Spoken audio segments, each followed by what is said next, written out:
terminando este tema, entonces ya empezamos los protozoarios. Entonces, bueno, esto faltó de la unidad 1, manejo integrado. Acuérdense que siempre los animales jóvenes, los más seniles, son los más susceptibles a las enfermedades. Lo hemos visto en parasitosis, lo hemos visto, lo están viendo ahora en la pandemia. Entonces, pues todos sabemos que siempre los más jóvenes, los más seniles. Los más jóvenes porque su sistema inmune es inmaduro y los más seniles porque ya el sistema inmune está en involución. Sí, acuérdense que en muchas especies, pues ahora sí que tenemos fecha de caducidad, ¿no? El humano originalmente estaba, digamos que programado, por decir una palabra, para llegar a 3, 4 décadas máximo, ¿no? De edad. Entonces, ya el hecho de, por ejemplo, de que pues lleguemos a los 80, 90 años, significa pues que ya estamos desafiando para lo que estamos genéticamente programados. Por lo tanto, pues ya empiezan las enfermedades inmunes, ya empiezan muchos problemas que se dan ya en la edad avanzada. Y esto es debido a que, pues bueno, no estamos genéticamente hechos para vivir tanto. Incluso, por ejemplo, las infecciones con hongos son muy comunes, ¿no? En gente pues ya de edad avanzada, muy común que tengan infecciones fungales. No es porque sean sucios, no, en absoluto. Lo que pasa es que pues los hongos detectan que el tejido ya no es joven, o sea, ya es un tejido pues con una madurez, cierta edad, ¿no? Ya es un tejido que no sienten que la colágena, la elastina sean frescos, sean hidratados, estén bien polimerizados. Entonces, pues los hongos creen que están creciendo sobre algo pues que ya está por morir, ¿no? O porque ya está definitivamente pues ya en descomposición, ¿no? Que los hongos generalmente es lo que hacían, se iban a materia orgánica en descomposición.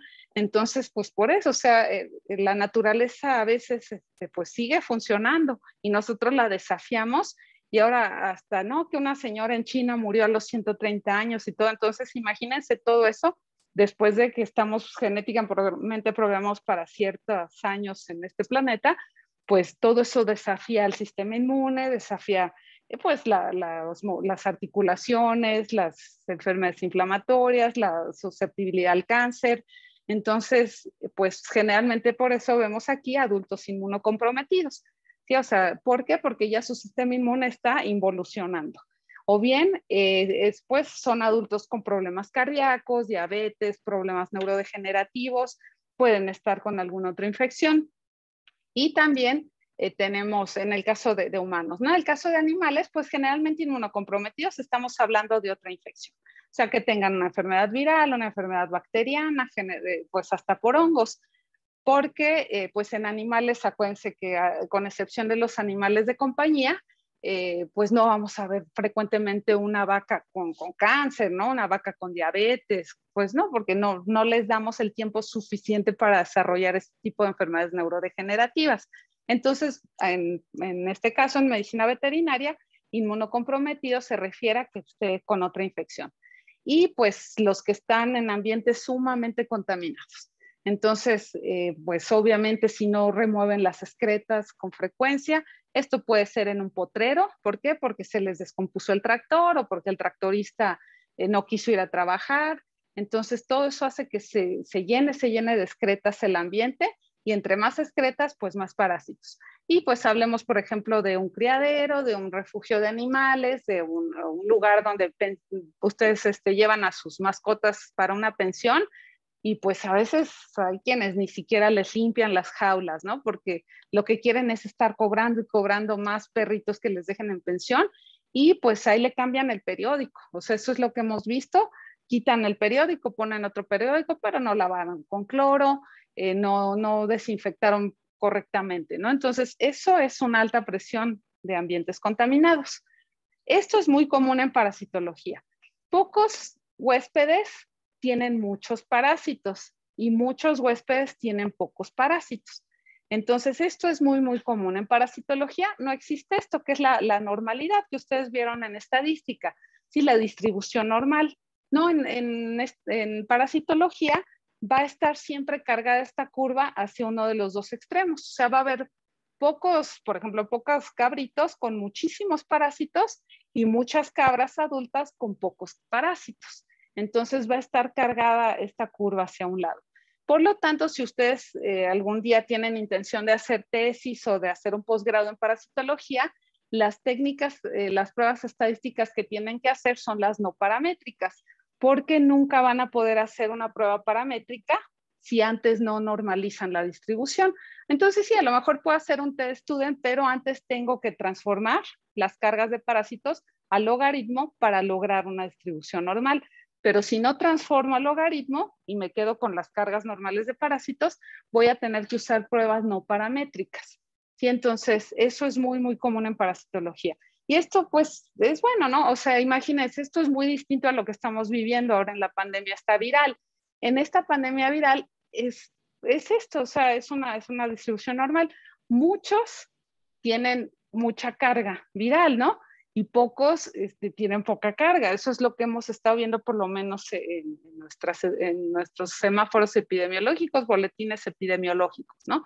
Entonces, ese es a veces en enfermedades virales como el parvovirus, ¿no? Cuando hay un brote de parvovirus, arrasa con todos los huéspedes porque la carga es tan elevada, la carga viral, que infecta a muchos huéspedes y ahí hay muchos huéspedes con muchos virus. Y en parasitología no. Hay muchos huéspedes con pocos parásitos, porque son organismos, los parásitos, muy adaptados a la evolución del huésped. Entonces lo conocen tan bien y han estado aquí mucho antes que el mismo huésped, que lo que menos quiere es acabar con el huésped. Entonces, ¿qué es el manejo integrado? Pues son estrategias de control para mejorar la utilización de antihelmínticos y así disminuir la resistencia antihelmíntica. Entonces, pues tenemos, por ejemplo, el uso de productos naturales. Y aquí estamos viendo, por ejemplo, el consumo de cáscaras de cítricos, ¿no? Entonces van los productores de cabras y van a las juguerías a recoger el desperdicio de juguería. Le dan eso a los animales y bueno, además de que les gusta, les llega a gustar el sabor, sobre todo cuando es, por ejemplo, naranja, ¿no? La toronja a veces sí no les gusta mucho ese sabor tan ácido. Entonces, por un lado, pues los están alimentando, les están proporcionando algo de fibra, o algo de energía, y lo que ha estado haciendo un alumno actualmente en su doctorado, que está viendo el potencial del uso de cáscaras de toronja en la alimentación de cabras y borregos, él hizo unos estudios de laboratorio en los que vio que el consumo, por ejemplo, de todos estos cítricos, ya sea naranja, mandarina, limones, toronjas, todos, ¿no? Las clementinas, ¿no? Estos frutos como exóticos que ya estamos viendo en el mercado, lo que hacen es proteger la integridad intestinal. Entonces, aquellas personas que pues consumen cítricos, generalmente pues de manera frecuente, tienen una integridad intestinal mucho mejor que quienes no lo hacen. ¿Por qué? Porque los cítricos tienen unos flavonoides que evitan que se abran las uniones intestinales. Entonces, cuando hay un proceso inflamatorio, se abren esas uniones intestinales y dejan pasar todo tipo de bichos, y hay un relajo ahí con la microbiota. En cambio, este tipo de productos hace que se cierren bien las uniones intestinales y no pueden ingresar bacterias, no pueden ingresar fácilmente virus y mucho menos, por ejemplo, coccidias. Entonces, tienen sus potenciales, pero siempre obviamente que esté publicado en un lugar decente, ¿no? No porque lo dice Chayami-chan y todo eso, o sea, siempre hay que cuestionarlo, pero generalmente estos flavonoides son muy, muy buenos para la salud intestinal.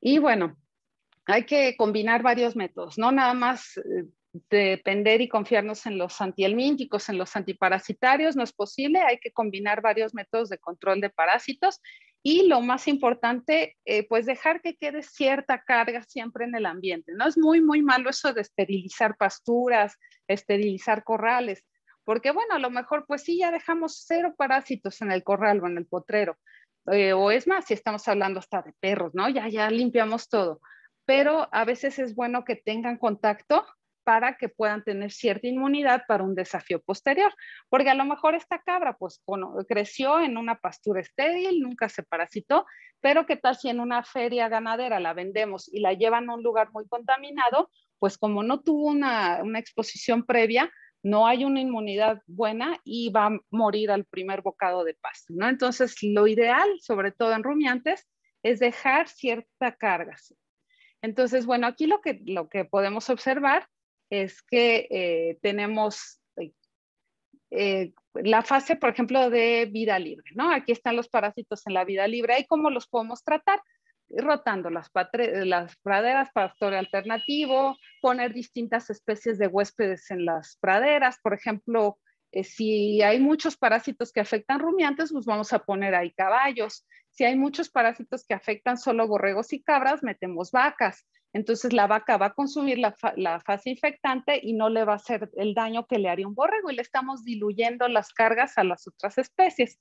Al usar la rotación de praderas, lo que ocurre es que estamos quitándole a la larva 3 a los huéspedes. Entonces, la larva 3 está ahí lista para que llegue a comerle el rumiante, pero pues en ese momento los rumiantes se fueron a otra pradera. Entonces, pues ahí se va a morir de hambre la larva 3 porque esta no puede alimentarse. Está cubierta por una vaina que le impide alimentarse. Entonces, todo eso hace que disminuyan los parásitos en el ambiente. Ya cuando está dentro del huésped del parásito, bueno, ¿ahí qué podemos hacer? Ahí sí utilizar antihelmínticos, en el caso de ciertos parásitos que haya vacunas también usarlas, seleccionar los animales más resistentes y darles una muy buena nutrición, sobre todo a los mayores de dos meses, ¿no? Antes de los 2 meses dependen mucho más de la inmunidad pasiva que recibieron y ya a partir de los 2 meses la cantidad de proteína que reciban es vital. Y pues tenemos también que la fase infectante, aquí lo que podemos hacer nuevamente rotación de praderas, capacidad limpiar el estiércol, por ejemplo, o control biológico. O sea, ya lo veremos en el tema de estrongilosis en rumiantes, como hay muchísimos métodos de control biológico que evitan que haya larvas infectantes. Entonces, con esto se termina.